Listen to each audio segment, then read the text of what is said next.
Hey everybody, it's Jason Blaha here, and I haven't done this in a while, but let's go ahead and do a third Q&A. I got so many questions that I think I can do that this week. I have extra questions saved up, so let's go ahead and do a third one. All right, first question. Hey Jason, if I know I'm going to be out of the gym for a whole week or more, would it be beneficial the week before to push past maximum recoverable volume? All right, great question. Great question, because this happens all the time. A lot of people are like, whatever, man, I don't miss a week from the gym. I don't ever miss a week. Well, sometimes you got to go on vacation. Sometimes you're going to have some hectic work come up. Sometimes you're going to have something come up in your life where you know you're not going to make it to the gym for a week. Now, a lot of times people say, well, those are just excuses. You can find a way. Well, not always. Not always. Especially sometimes when it's business, travel related, stuff like that, and you're stuck with a really crappy gym, you know you're not going to go in and get your best workouts. So for whatever reason this happens, yeah, I would go ahead and plan some overreaching. Now, what I wouldn't do is randomly go in and double your volume. But if you know in 3 weeks you're going to have to take a week off from the gym, go in and add a set on all your exercises. Add another set the second week, another set the third week. You've added 3 more sets beyond your normal training volume, something like that. Because let's say normally you do 5 sets of an exercise every week, 6 sets, whatever, I don't know. Whatever you happen to do, add one. Add one again, add one again. Even if it's only 2 weeks, you've added 2 sets. That is considerably more volume because you've added a set 2 weeks in a row. Right, you have probably exceeded your maximum recoverable volume for a short period of time. During that week off, you'll make use of that, because after you do something like that, usually by that 3rd week of doing something like that, you probably need to start considering a deload anyways. So this will force you into a forced deload because of your life scheduling, and you know what? Nothing wrong with that. What I wouldn't recommend you do is say, okay, I'm going to come in and add 2 extra hours of training this week and hurt myself or get an overuse injury or wear something out, and then feel like crap because I way overreached without factoring it in. And then whatever that situation is, it's making you so busy that you can't train for a week, is going to be more stressful because your body's going to have a higher degree of stress. So don't do something stupid like that. Do it gradual. Add a little bit of volume a couple weeks in a row right before you know you're going to have to back off so that you make best use of it. And that's how I'd go about it. All right, next question. Do you think the ultra advanced powerlifter has to prioritize either the squat or deadlift to progress? Ultra advanced, yeah, I'm going to say so. Now, people are saying, well, what do you mean by ultra advanced? I'm squatting 400 pounds and deadlifting 500. No, you're not ultra advanced. You might be advanced for your body weight. You're not ultra advanced. You can still probably increase both at the same time, but let's say you're in the 198 class. Let's say you weigh 195 pounds. You're now hitting a 475 squat and say a 585 or 600 pound deadlift. You are probably not going to be able to increase both of those at the same time unless you bulk up. Meaning, unless you're willing to move up a weight class, don't expect in a single phase of training, like a 2 or 3 month training block, like say like a 12-week block. Don't expect both to increase significantly. You probably do need to focus on one while maintaining the other in order to see progress once you get to a certain degree of advancement, particularly if you're not willing to gain a bunch of weight and go up a weight class. If you're wanting to stay in the same weight class, you are probably going to have to spend a little bit of time specializing on whichever of your lifts you want to see improvement on. And it doesn't mean you can't do all 3 in the same year. Let me make that very, very clear. You could spend an entire 12-week block specializing in your squat, another one in your deadlift, another one in your bench press. And over the course of those 3 blocks, increase all 3, and then go into a meat peaking program for the final 12 weeks and come in and hit better squat, bench, and deadlift in your competition. You could totally do that next year. So don't think that I'm saying you can't do it over a course of time.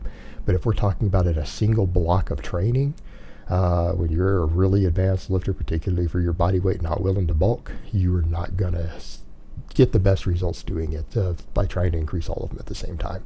You're probably going to be better off increasing just one, again, barring adding drugs, adding extra drugs, adding body weight.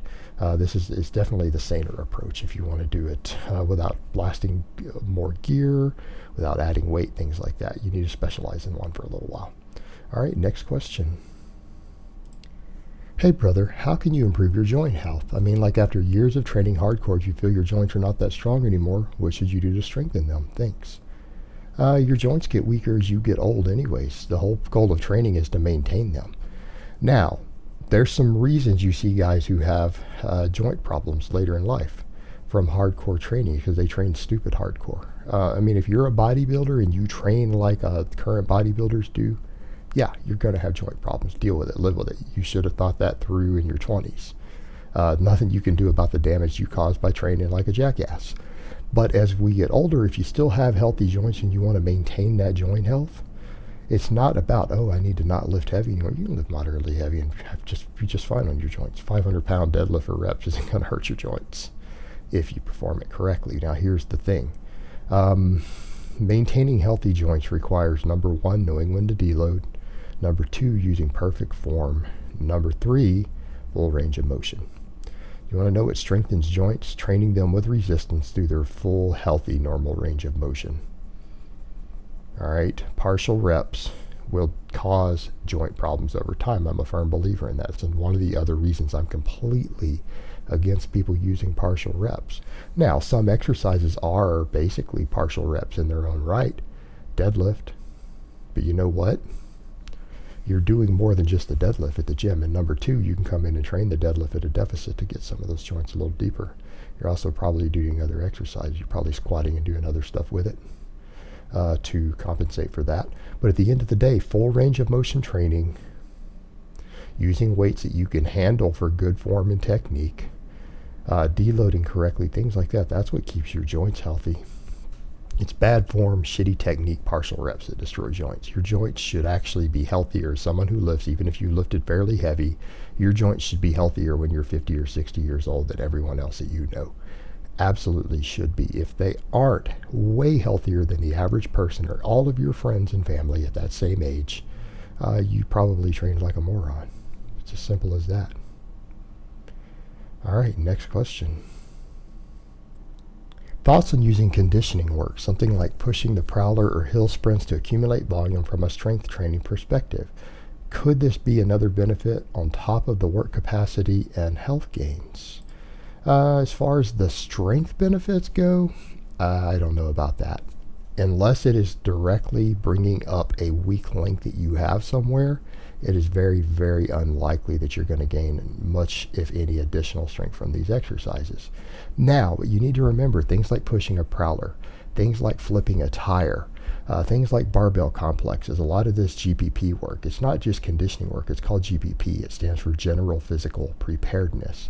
It oftentimes works different angles than your normal lifts are doing. All right, so if you have a weak link in a kinetic chain somewhere, because a lot of these exercises are a lot more involved in nature, they're more realistic in certain aspects than just a single movement you're doing with a barbell. Because a squat, I mean, we could talk about the squat involves most of the muscles in the body. Sure it does, but it's one movement. It's one movement. Same thing with a deadlift. You could have some certain joint angles throughout different muscles in the body, certain stabilizers, things like that, that maybe don't get developed to their fullest potential.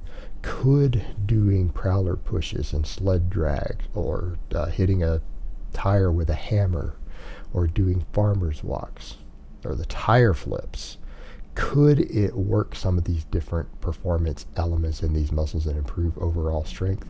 Yeah. You can fix some of the minor weak links that are there. That's why we call it general physical preparedness, because there is usually an unusual and realistic strength component, because it's oftentimes moving awkward objects, awkward loads. I mean, dragging a sled is awkward. All right, flipping a tire is awkward.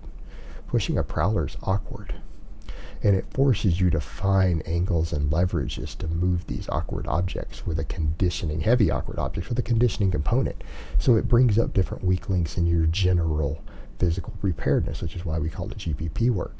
But is it necessarily going to make you stronger at your sport-specific specificity of training? Is it going to improve your deadlift? Is it going to improve your squat? Is it going to improve your overhead press? Maybe, maybe not. It will if it addresses a weak link. But if it doesn't fix a weak link in those lifts, then no, it's not going to. But it'll make you healthier, and it'll make you more generally physically prepared for sports, for real life struggles, things like that. So they're a good idea to do some of this stuff. All right, guys, but that's really all I have to say on that today. I hope it's been informative, and I will talk to you guys next time.